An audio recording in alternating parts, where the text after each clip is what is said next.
तर आमच्या इतिहासात विविध उपक्रम सांगितलेले असतात। त्या दरम्यान 6वीच्या विद्यार्थ्यांना मी काल वारसा भिंत आणि वारसा पेटी तयार करायला लावली होती।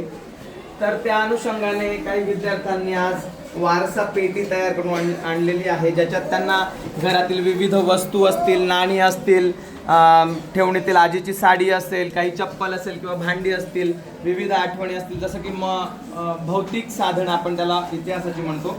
आज एका विद्यार्थिनीने हर्षालीने वारसा पेटी तयार करून आणली। त्याच्यात नाणे आहेत विविध काळातले, जसं की 25 पैसे, 50 पैसे वगैरे, ही 10 रुपयांची चलनी नोट आहे।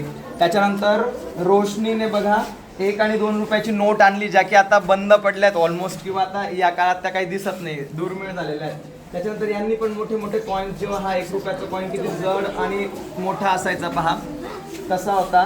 आणि त्याच्यानंतर रोशनीने अजून एक गोष्ट आणली जी की खूप नॉस्टॅल्जिक आहे। आमच्या वाड्यात तिची आजी भाड्याने राहायची आणि मग तिचे मामा वगैरे, आत्या वगैरे, वडील वगैरे तिथे राहायचे।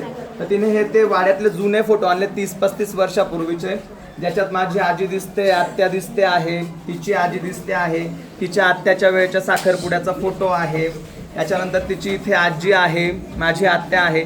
सो असे हे फोटो वगैरे त्यांना मी जमा करायला लावले होते, तिचे वडील पण आहेत।